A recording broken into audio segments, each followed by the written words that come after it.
Buongiorno cari amici e benvenuti anche oggi nel canale del vostro Marietto Veneziano.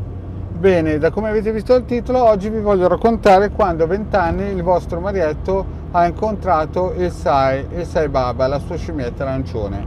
E qui, prima di iniziare il racconto, il vostro Marietto vi chiede, se non avete ancora fatto, di iscrivervi al canale di Ildegada Marietto Veneziano e di venirci a trovare nei nostri gruppi Facebook e anche al canale di Telegram, dove lunedì sera alle 20:30 teniamo un percorso di esoterismo naturalmente gratuito, e se vi scappa anche un bel super like, cari amici, è sempre ben accetto. Bene, e qui iniziamo il racconto del vostro Marietto Veneziano, quando ha incontrato a 20 anni il Sai in un negozio, in un supermercato.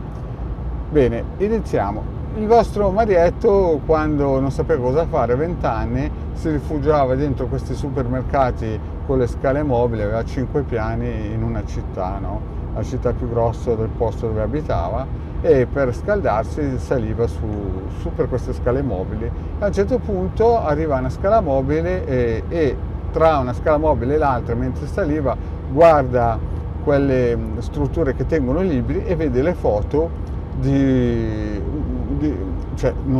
le foto, vede dei libri in cui un libro blu c'era un rotondo con una faccia di un tipo tutto ricciolino col vestito arancione, anche mentre saliva su per l'ascensore questa faccia gli fa l'occhiolino. Allora il vostro Marietto, sapete come si è a 20 anni quando si pensa di avere il mondo sotto i piedi, pensa, cavoli, però che bella strategia che usano questi qui di marketing, cercano di conquistare i clienti anche con questi tipi di copertine che cambiano a seconda come lo guardi. Però ero un po' stupito, al che quando scendo vado a vedere un po' sta copertina, ma vedo che non è di quelle che possono cambiare immagini, no? E resto stupito. Il giorno dopo, stessa scena, salgo sempre ascensore, mi volto verso la copertina di questo libro che era su questa impalcatura vicino a scala mobile e mi fa ancora l'occhiolino a sorrisino. Perché il vostro Marietto dice, cavoli, ma è strano, quella faccia lì mi continua a sorridere ogni volta che il vostro Marietto prende le scale mobili e sale. A un certo punto passa il tempo e il vostro Marietto rimugina un po' la situazione, pensa e ripensa di questa copertina, questo stile di marketing un po' aggressivo di quella ditta, insomma, che proponeva questi libri. Anche io non avevo letto chi era l'autore, non avevo letto niente di quel libro lì, avevo solamente guardato la copertina. Bisogna anche dire che in quel periodo lì il vostro Marietto era un tipo un po' alla Charles Bukowski, no? Cioè di quelli un po' il sessantottino mancato, sapete, quelli un po' della serie, qui bisogna spaccare tutto per rivoluzionare il mondo, caos totale.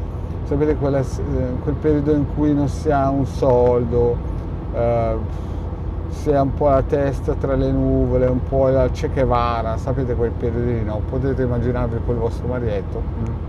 Al che cosa succede? Succede che un giorno salgo su queste scale mobili, arrivo al penultimo piano, se non ricordo bene, male, e praticamente ero nella zona dei dischi. Allora c'erano ancora i dischi in vinile, no? E quindi col disco in vinile il vostro Marietto, che non aveva un soldo, andava lì solamente per ascoltare con le cuffie i dischi.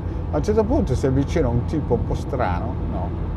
Un po' strano perché era vestito di arancione, a piedi nudi, bassottino, coi ricciolini.